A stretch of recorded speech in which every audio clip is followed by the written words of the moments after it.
say some near my Obabuayan, Eba challenges a ba Eastern region, Nama Eastern region has for sweating me up for Montum. Empire Mamon. They will be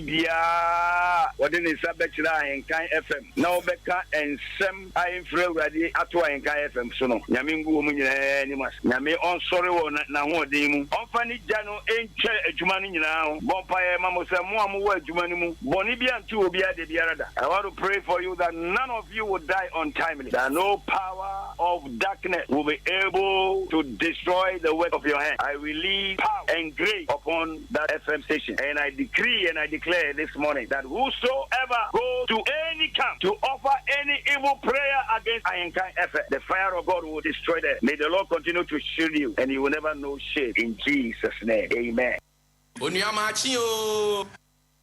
Ghana adisiye obuoba ofore amanfo emamo ache edeba Ahenkan 93.3 FM. They say there is nothing bigger than Ahenkan FM. For me, Ahenkan is one of the greatest media houses in Ghana because you ask the right questions.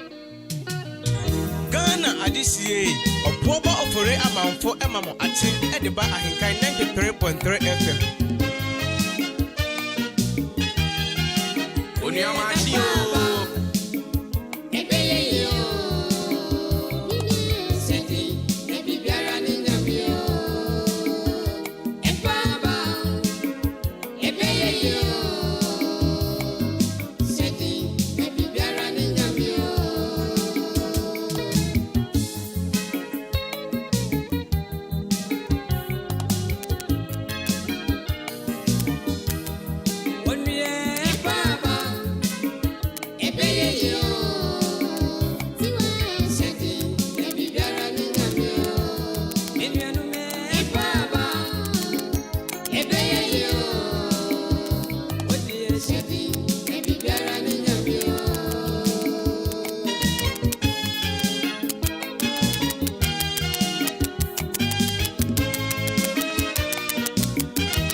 Obuoba ofore amanfo emamo ache edeba Ahenkan 93.3 FM.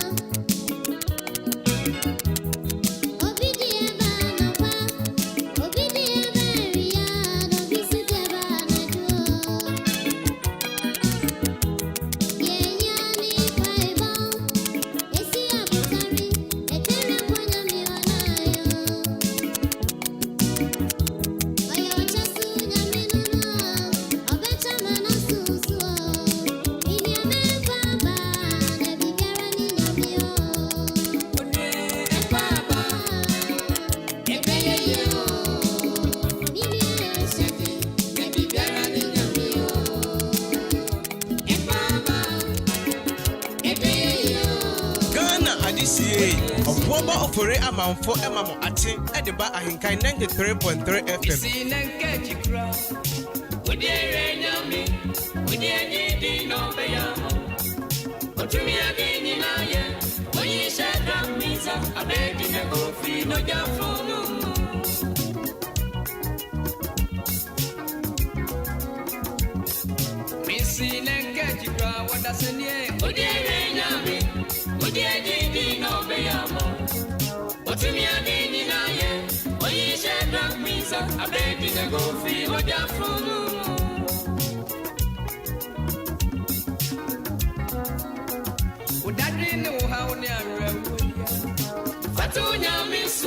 Onyamine ni wasumasa.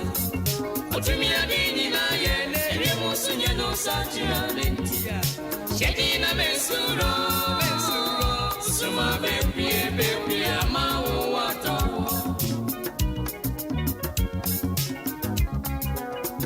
Odadini wo ha oni arem. Fatunya misuno nyamine ni wasumasa. Otumia dini na yene remusunya no sachiranentia. Shedina mesuro suma bepi amawo wato.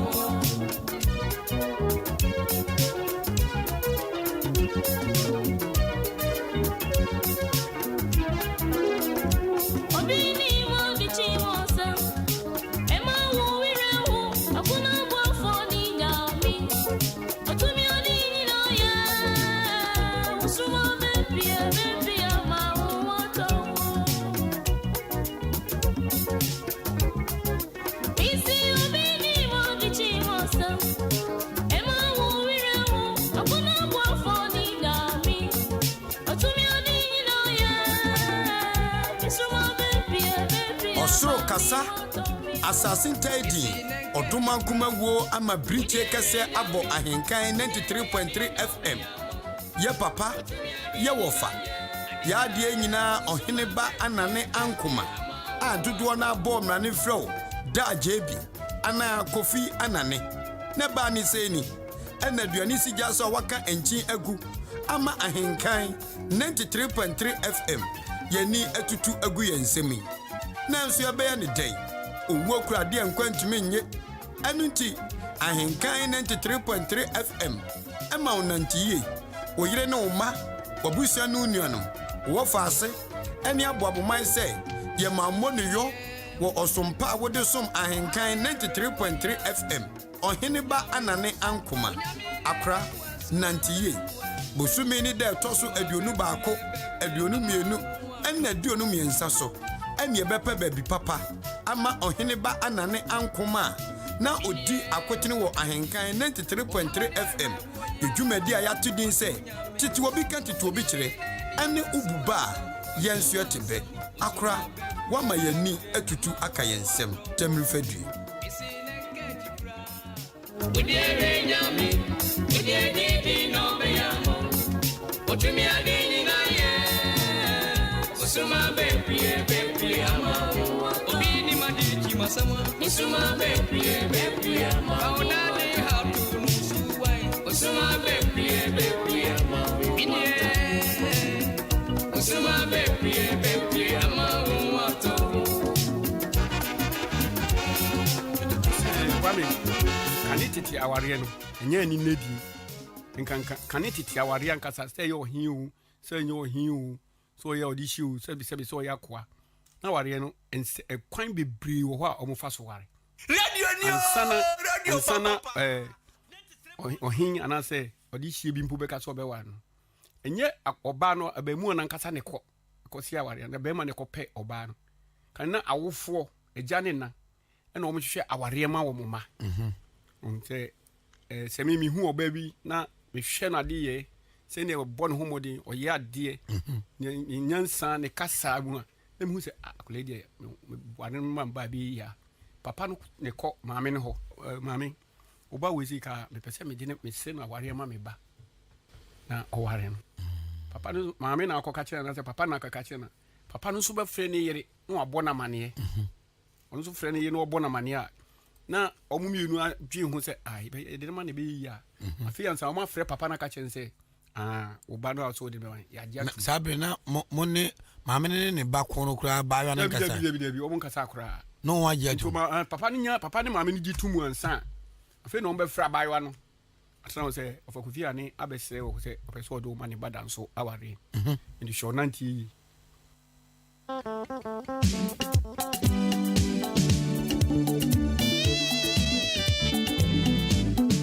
Ghana adisie oboba ofore amanfo emamo ache ediba Ahenkan 93.3 FM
Adisiye Obuoba ofore amanfo emamo ate edeba ahenkan 93.3 FM.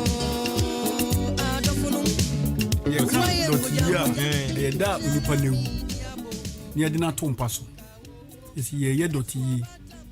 Doti ye je kan doti ye se onse chosen so Yankopon de so ene form ne ten nyu nipa. No hu nkwa hu magu ne no nipa be ye okrata tefo. Ndi so nipa nya wu a chese kra no afiri nya ka ne ye notie. Timbenfo say doti because ye san ko sie no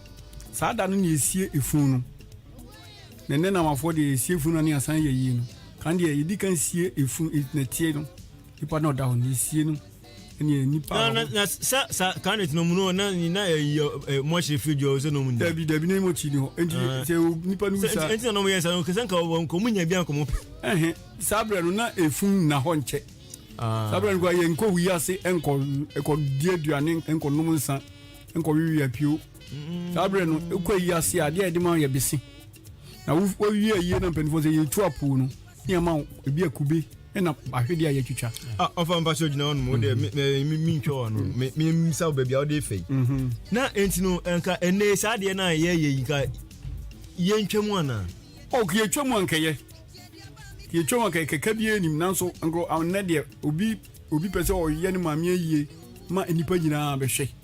enti nene sana enti nene sana enti yie be ne bebre boka fazo no de mi chewi ekanim o ma mi free mu apa busuapani ye be bo busuapani ma ne se asuma si afiri mu hono na busuapani no be ma ya tutuo e wo fie nanim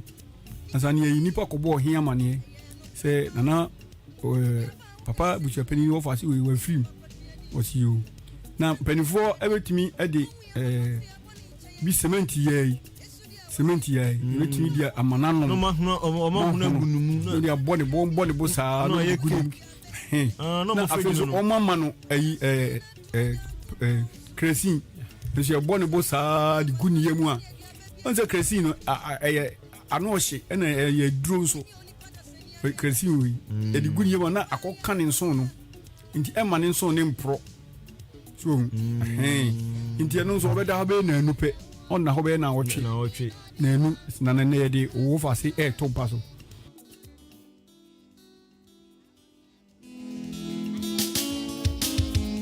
Ghana Adisiye Obuoba ofore amanfo emamo ate edeba ahenkan 93.3 FM.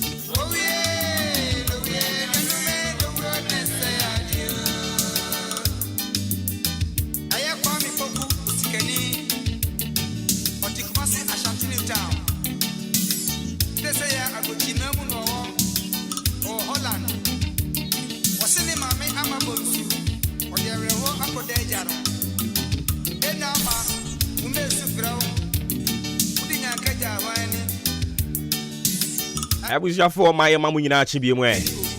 na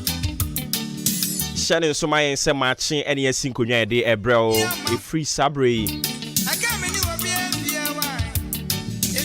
edi ko si se anopa no ndu ebebo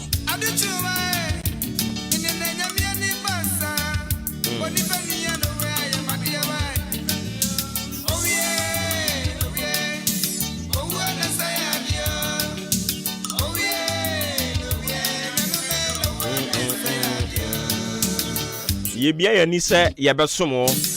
emfa ho ne nia asie anu nti ya na wadaroma se ne ya na vim no free joda de kro no a wosoro no e bia ne vim na nkosoro sa na de ache wai sanse ene efia ha daje ni puso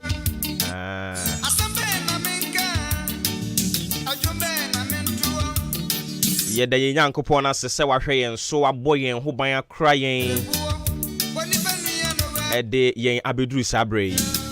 e ba cho wakoda na ade achewa no pe ya na ade aseda ma Awurade wate sanse nipa bebre no anu munya ya anka obekoda na ade ache won so anope yi wo mu enya ne saa mienu de Awurade ede adom yen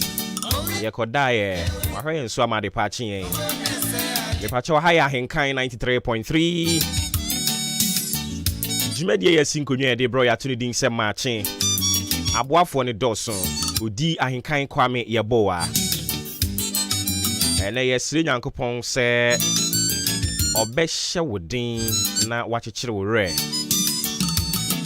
abusuan kaye nyina Awurade nka mo ho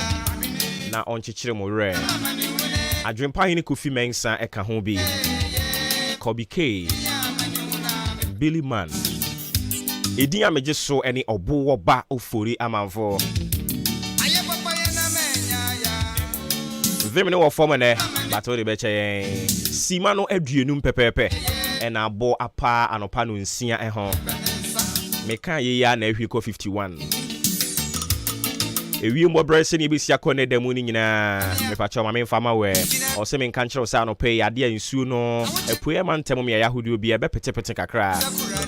afei premo eto donko ebrem ho kono o kire se wia ne be yi ni tiwe pue ma ntem ya hodo bi miaye ne bi nso o kire se eyade a ewiem ensuo no be munemu na pa eya na wahye ne nso ko si anwumre bremu no o kire se emiaye hodo bi no ensuo no ebe petepete ebe to tonso ayiremu no be nantenante mu kakra ni nti ya na wahye ne nso de amame nti fitia no payi ko si anwumre ewie mbobre no sene ebesi akọ ena me de ho amane ama no me bo ne tofa na chese ne nsuo ene awia ewo wiem ene nti ya no ahye ne nso Awurade beche amana so obia so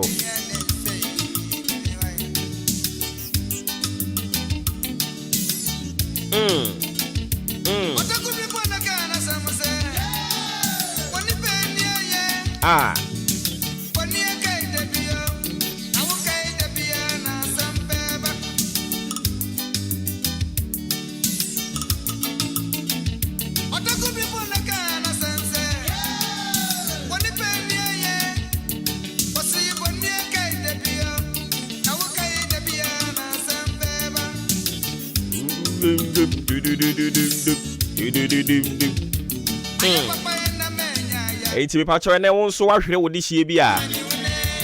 na wabeka ahenkan busuan yi ho na ye nyina yasu abi a wai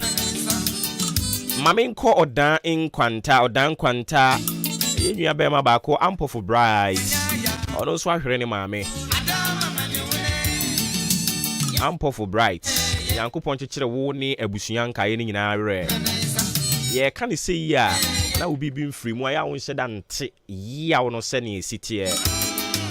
na mekai menana ye kuma ono na yenyi ye nyina ye hu so ono ne ye maame na yensanya nso yachi adware yie